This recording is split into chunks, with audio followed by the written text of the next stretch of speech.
ഇന്ന് ദുഃഖവെള്ളിയാഴ്ച ഈശോയുടെ കുരിശുമരണം നമ്മൾ അനുസ്മരിക്കുന്ന ദിവസമാണ് ദുഃഖവെള്ളിയാഴ്ച.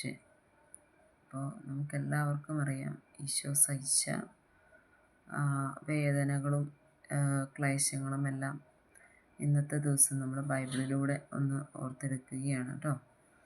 ഇന്ന് ഈശോ കാൽവരി മലയിൽ യാഗബലിയായി പാപപരിഹാര ബലിയായി കുരിശിൽ മരിച്ച ദിവസമാണ് ദുഃഖവെള്ളിയാഴ്ച. ഇന്ന് വേദനയുടെയും ക്ലേശങ്ങളുടെയും ഏറ്റവും വേദന നിറഞ്ഞ ദിവസമാണ് ഇന്ന് ഈശോയുടെ ജീവിതത്തിലെ അല്ലേ. ഇന്നത്തെ ദിവസത്തേക്കൂടെ നമ്മൾ ബൈബിളിലൂടെ ഒന്ന് കണ്ണോടിച്ച് നോക്കുകയാണെങ്കിൽ വളരെ മനസ്സ് മരവിപ്പിക്കുന്ന കാഴ്ചകളാണ് അതിൽ നിറയെ കാണാൻ കഴിയുന്നത്. നമുക്ക് കാണാൻ കഴിയുന്നുണ്ട്. ആദ്യമേ പത്രോസ് ഈശോയെ തള്ളിപ്പറയുന്ന ഒരു ഭാഗമുണ്ട്. ഈശോ അതിനു മുമ്പ് പറയുന്നുണ്ട്, ഇന്ന് കോഴി കൂകുന്നതിന് മുമ്പ് 3 പ്രാവശ്യം നീ എന്നെ തള്ളിപ്പറയുമെന്ന് ഈശോ പറയുന്നുണ്ട്. അപ്പം അതെല്ലാം യാഥാർത്ഥ്യമാകുന്ന കാഴ്ചകളാണ് ബൈബിളിൽ നമ്മൾ കാണുന്നത്. അപ്പോൾ ഈശോയുടെ കൂടെ ഉണ്ടായിരുന്ന ഉറ്റ ശിഷ്യനായ പത്രോസ് അന്നേരം ഈശോയെ തള്ളിപ്പറയുന്നത് എത്രമാത്രം വേദന നിറഞ്ഞൊരു അനുഭവമാണ് ഈശോയെ സംബന്ധിച്ചെന്ന് നമ്മളൊന്ന് ഓർത്തു നോക്കണം. പിന്നെ ഈശോയെ കാണുന്നത് മുൾമുടി അണിഞ്ഞ് ശിരസിൽ നിന്ന് രക്തം വാർന്ന് മുൾമുടി അണിയുന്ന ഈശോയാണ്. നമ്മളൊന്ന് ഓർത്ത് നോക്കിക്കേ, എന്തുമാത്രം മുള്ളുകൾ നിറഞ്ഞ മുൾക്കിരീടം അതിൻ്റെ ഈശോയുടെ തലയിൽ കുത്തിയിറക്കി അതിൽ നിന്ന് ചോര വാർന്ന് നിൽക്കുന്ന ഈശോയെ നമ്മളൊന്ന് മനസ്സിൽ കണ്ടു നോക്കിക്കേ. എന്തുമാത്രം വേദനയാലേ നമ്മുടെ കയ്യിലൊക്കെ ഒരു മുള്ളു കൊള്ളുമ്പോഴത്തേക്കും നമുക്കൊക്കെ എന്തുമാത്രം വേദനിക്കുമെന്ന് ഓർത്ത് നോക്കിക്കേ. അപ്പോൾ ഒരു ദൈവമില്ലാതെ ഈശോയുടെ തലയിലേക്ക് മുൾമുടി കുത്തിയിറക്കുമ്പോഴുള്ള ആ വേദനയൊന്ന് ഓർത്ത് നോക്കിക്കേ. ഈശോ എന്നെ മനസ്സിൽ സ്പർശിച്ച ഒരു പടമുണ്ട്. ഇങ്ങനെ ഈശോയുടെ തലയിൽ ഇങ്ങനെ മുൾമുടി അണിഞ്ഞിട്ട് അതിൽ നിന്ന് രക്തം വാർന്നൊഴുകുമ്പോൾ ഈശോ കണ്ണുകൾ ഉയർത്തി മുകളിലേക്ക് നോക്കുന്ന ഒരു ഫോട്ടോ. അതിങ്ങനെ എൻ്റെ മനസ്സിൽ എപ്പോഴും, ഞാൻ അതിൻ്റെ ഒരു ക്രൂശിത രൂപം എൻ്റെ പ്രാർത്ഥിക്കാനായിട്ട് ഞാനിങ്ങനെ ആ ക്രൂശിത രൂപം അപ്പോൾ അതിലിങ്ങനെ നോക്കുമ്പോഴത്തേക്കും അപ്പോൾ ഈശോ സഹിച്ച ആ വേദനകളൊക്കെ നമുക്കിങ്ങനെ ഇന്നത്തെ ദിവസം അതിൽ ഇങ്ങനെ നോക്കിയിരുന്നപ്പോൾ ആ ഈശോ സഹിച്ച വേദനകളൊക്കെ ഇങ്ങനെ മനസ്സിലിങ്ങനെ ഫീൽ ചെയ്യണ പോലെ തോന്നും. പിന്നെ എന്തൊക്കെയാ, ഈശോയെ ചമ്മട്ടി കൊണ്ട് അടിക്കുന്നു അല്ലേ. ദൂരം അടിയാണ് നമുക്ക് വേണ്ടി ഈശോ സഹിച്ചത്. ഭാരമേറിയ കുരിശ്, വലിയ ഭാരമുള്ള ഒരു കുരിശ് ചുമന്ന് ഗാഗുൽത്ത മല വരെ ബലി പൂർത്തിയാക്കുവാനായിട്ട് ഈശോ നടന്ന് നീങ്ങുന്നുണ്ട്. ആ സമയത്തെല്ലാം ഈശോ കാലുകൾ ഇടറി വീണ് മുട്ടുകൾ പൊട്ടി ചോര വാർന്ന് ആ മരക്കുരിശുമേന്തി ഗാഗുൽത്തായിലേക്ക് പോകുന്ന കാഴ്ചകളൊക്കെ നമ്മളെ ഒരുപാട് വേദനിപ്പിക്കുന്നതല്ലേ. അതുപോലെ ഉഴവുചാല് പോലെ ഈശോയുടെ മുതുകൊക്കെ ഇങ്ങനെ ചാട്ടവാറടിയേറ്റ് കീറുന്ന ആ ഒരു എത്രമാത്രം വലിയ വേദനകളാണ് ഈശോയുടെ ജീവിതത്തിലെ, എത്രമാത്രം പരീക്ഷണം നിറഞ്ഞൊരു ദിവസമാണ് ഇന്നത്തേതെന്ന് നമ്മളൊന്ന് ഓർത്തു നോക്കണം. അപ്പം അവിടെയെല്ലാം എന്താ പറയുക, മുഖത്ത് കാർപ്പിച്ച് തുപ്പുമ്പോഴും തല കുനിച്ച് മൗനം അവലംബിച്ച് നിൽക്കുന്ന ഈശോയെ നമുക്ക് കാണാൻ കഴിയുന്നുണ്ട്. അങ്ങനെ ഒരു ഭാഗം നമ്മുടെ ബൈബിളിലുണ്ട്. യേശയ്യാ പ്രവാചകൻ്റെ പുസ്തകം 50-6 അധ്യായത്തിലാണ് അത് നമുക്ക് പറഞ്ഞു തരുന്നത്. അതെന്തൊക്കെയാണെന്നൊന്ന് നോക്കാം. അടിച്ചവർക്ക് പുറവും താടിമീശ വലിച്ചു പറിച്ചവർക്ക് കവിളുകളും ഞാൻ കാണിച്ചു കൊടുത്തു. നിന്ദയിൽ നിന്നും തുപ്പലിൽ നിന്നും ഞാൻ മുഖം തിരിച്ചില്ല. ദൈവമായ കർത്താവ് എന്നെ സഹായിക്കുന്നതിനാൽ ഞാൻ പതറുകയില്ല. പിന്നെ അതിനകത്ത് തന്നെ പറയുന്നുണ്ട്, 53 പറയുന്നുണ്ട്, യെശയ്യാ 53 പറയുന്നുണ്ട്, അവൻ നിന്ദിക്കപ്പെട്ടു, നമ്മുടെ വേദനകളാണ് യഥാർത്ഥത്തിൽ അവൻ വഹിച്ചത്, നമ്മുടെ ദുഃഖങ്ങളാണ് അവൻ ചുമന്നത്. നമ്മുടെ അതിക്രമങ്ങൾക്ക് വേണ്ടി അവൻ മുറിവേൽപ്പിക്കപ്പെട്ടു, നമ്മുടെ അതിക്രമങ്ങൾക്ക് വേണ്ടി അവൻ ക്ഷതമേൽക്കപ്പെട്ടു. അവൻ്റെ മേലുള്ള ശിക്ഷ നമുക്ക് രക്ഷ നൽകി. അവൻ്റെ ക്ഷതങ്ങളാൽ നാം സൗഖ്യം പ്രാപിച്ചു.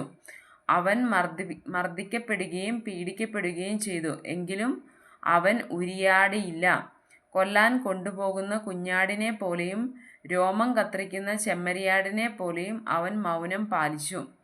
എൻ്റെ ജനത്തിൻ്റെ പാപം നിമിത്തമാണ് അവൻ പീഡനമേറ്റത്.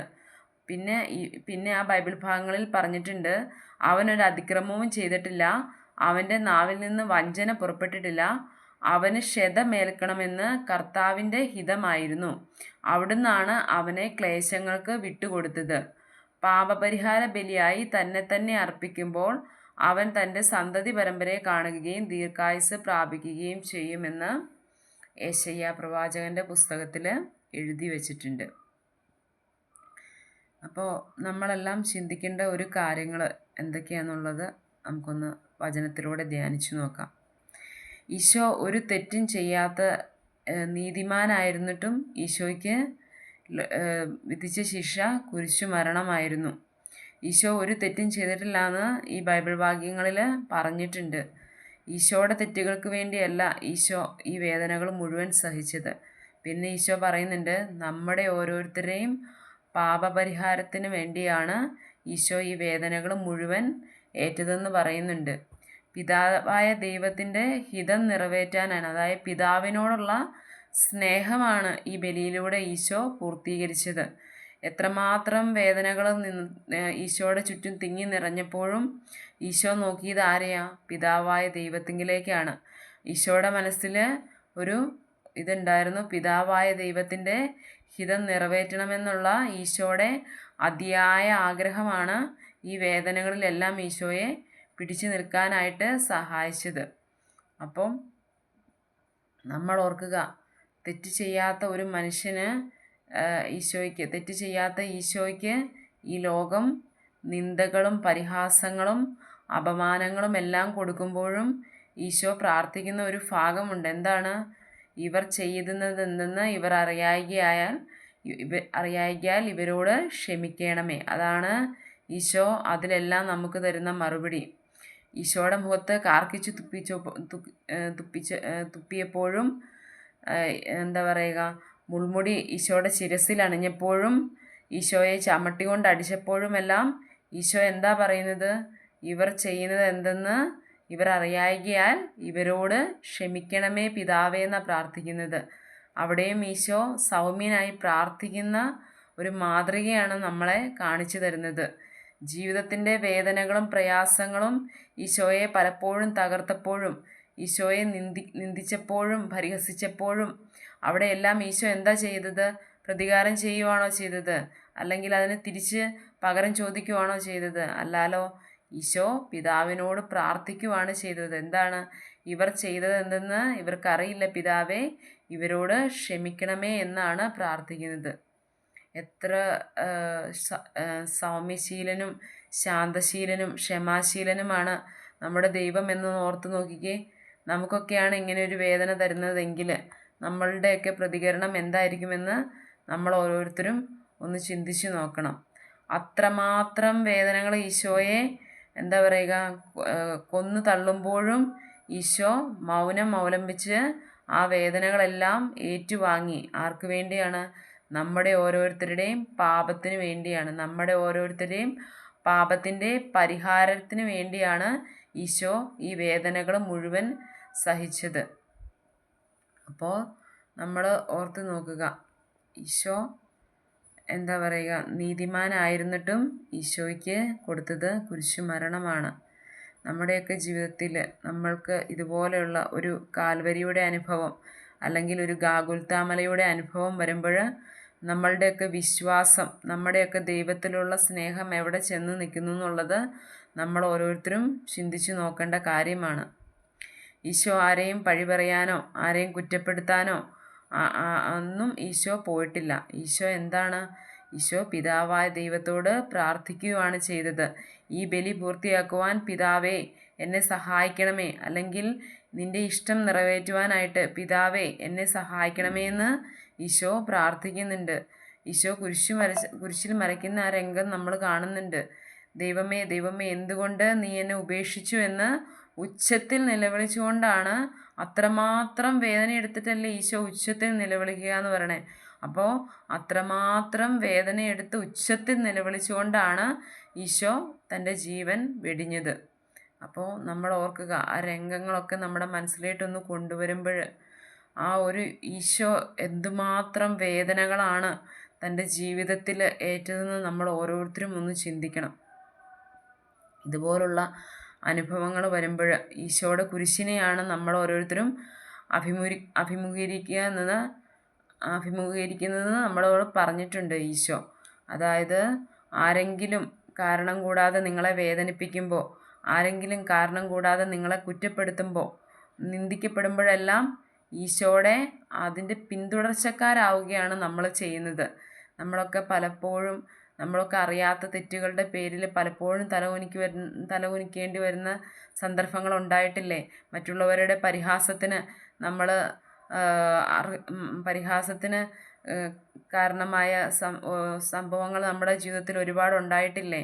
അപ്പോഴെല്ലാം നമ്മൾ ക്ഷമയോടെ അവർക്ക് വേണ്ടി പ്രാർത്ഥിക്കുകയാണെങ്കിൽ, നമ്മൾ ക്ഷമയോടെ ദൈവത്തിങ്കിലേക്ക് നോക്കുകയാണെങ്കിൽ തീർച്ചയായും ദൈവത്തിൻ്റെ വേദനകളെയാണ് നമ്മുടെ ജീവിതത്തിൽ നമ്മൾ അഭിമുഖീകരിക്കുന്നതെന്ന് നമ്മൾ ഓരോരുത്തരും ഓർത്ത് നോക്കണം. ദൈവത്തിൻ്റെ വേദനയിൽ നമ്മളും പങ്കുകാരാകുകയാണ് നമ്മളവിടെ ചെയ്യുന്നതെന്ന് നമ്മൾ ഓർക്കണം. ഈശോയെ പോലെ വേദനകൾ വരുമ്പോൾ, നമ്മളെ അകാരണമായി ആരെങ്കിലും വേദനിപ്പിക്കുമ്പോൾ, അല്ലെങ്കിൽ അതെല്ലാം ഒരു ചാട്ടവാറടിയായി നമുക്കും പ്രഹരമേൽക്കുമ്പോൾ, അല്ലെങ്കിൽ ഒരു മുൾമുടിയായി നമ്മുടെ ശിരസിൽ കുത്തി നോവിപ്പിക്കുമ്പോൾ നമുക്കും ഈശോയെ പോലെ നമ്മുടെ ദൈവത്തോട് പ്രാർത്ഥിക്കാൻ കഴിയണം. ഈശോയെ, ഇവർ ചെയ്യുന്നത് എന്തെന്ന് ഇവരറിയായികയാൽ ഇവരോട് ക്ഷമിക്കണമേ എന്നുള്ള ഈശോയുടെ ആ ഒരു മാതൃക, ഈശോയുടെ ആ പിതാവായ ദൈവത്തോടുള്ള സ്നേഹം അവിടെ, അതുപോലെ തന്നെ നമ്മുടെ ദൈവത്തോടുള്ള നമ്മുടെ സ്നേഹം നമ്മളവിടെ പ്രകടമാക്കണം. പിതാവേ, ഈ വേദനകളെല്ലാം ഞാൻ നിൻ്റെ കുരിശിനോട് ചേർത്ത് വെച്ച് സഹിക്കുന്നു എന്ന് പറയാനുള്ള ഒരു മനസ്സ് നമ്മളിൽ ഓരോരുത്തരും, നമ്മുടെ ജീവിതത്തിലെ വേദനകളിൽ നമ്മൾ ഓരോരുത്തരും ഈ ഒരു മനോഭാവത്തോടെ ഈശോ മൗനം അവലംബിച്ചതുപോലെ, അല്ലെങ്കിൽ ഈശോ പ്രാർത്ഥിച്ചതുപോലെ നമ്മുടെ ജീവിതത്തിൽ വേദനിപ്പിക്കുന്ന അനുഭവങ്ങളിലൂടെ നമ്മൾ കടന്നു പോകുമ്പോൾ, മനസ്സ് മരവിപ്പിക്കുന്ന അനുഭവങ്ങളിലൂടെ നമ്മൾ കടന്നു പോകുമ്പോൾ നമുക്കും ഈശോയെ പോലെ പ്രാർത്ഥിക്കാൻ കഴിയണം. പിതാവേ, അവരോട് ക്ഷമിക്കണമേ, അവരെ സ്നേഹിക്കാൻ എന്നെ പഠിപ്പിക്കണമേ എന്നൊക്കെ നമുക്കും പ്രാർത്ഥിക്കാൻ കഴിയണം. അപ്പോൾ നമ്മളും ഈശോയുടെ മാതൃക അനുകരിക്കുകയാണ് ചെയ്യുന്നത്. നമ്മൾ ഈശോയുടെ പിന്തുടർച്ചക്കാരാവുകയാണ് ചെയ്യുന്നത്. അപ്പോൾ ഇന്നത്തെ ഈശോയുടെ ഈ കുരിശുമരണം നമ്മുടെ ഹൃദയത്തിൽ നമ്മൾ ഈശോയുടെ കുരിശുമരണം നമ്മുടെ ഹൃദയം കൊണ്ട് നമ്മുടെ ഹൃദയം കൊണ്ട് നമ്മൾ ഏറ്റുവാങ്ങി, നമ്മുടെ ആ വേദനകളിലൂടെ, ഈശോയുടെ ആ വേദനകളിലൂടെ, പ്രാർത്ഥനകളിലൂടെ, ആ വേദനകളിലൂടെ നമുക്കും ഈശോയുടെ ഈ കുരിശുമരണ ദിവസം നമുക്കും പങ്കുചേരാം. നമ്മുടെ എല്ലാം ജീവിതത്തിൽ ഇതുപോലുള്ള കാൽവരിയുടെ അനുഭവങ്ങൾ വരുമ്പോൾ നമുക്കും ഈശോയോട് പ്രാർത്ഥിക്കാൻ കഴിയണം. ഈശോയെ, ഇവരോട് ക്ഷമിക്കാൻ എന്നെ പഠിപ്പിക്കണമേ എന്ന് നമുക്ക് പ്രാർത്ഥിക്കാൻ കഴിയണം. അതുപോലെ ഈശോ തന്ന മാതൃക, വേദനിപ്പിക്കുന്നവരെ പോലും വേദനിപ്പിക്കുന്നവർക്ക് വേണ്ടി പ്രാർത്ഥിക്കുന്ന ഈശോയുടെ, അല്ലെങ്കിൽ വേദനിപ്പിച്ചവരെ സ്നേഹിക്കുന്ന മാതൃക, അതെല്ലാവരും നമ്മുടെ ജീവിതത്തിൽ അനുകരിക്കുവാനായിട്ട് എല്ലാവർക്കും കഴിയട്ടെ എന്നുള്ള പ്രാർത്ഥനയോടെ ഈ ദുഃഖവെള്ളിയാഴ്ചയിലെ ഈശോയുടെ കുരിശുമരണത്തിൽ പ്രാർത്ഥനയോടെ നമുക്കും പങ്കുചേരാം. നാളെ വേറൊരു സബ്ജക്റ്റുമായിട്ട് കാണുന്നത് വരേക്കും ബൈ ബൈ.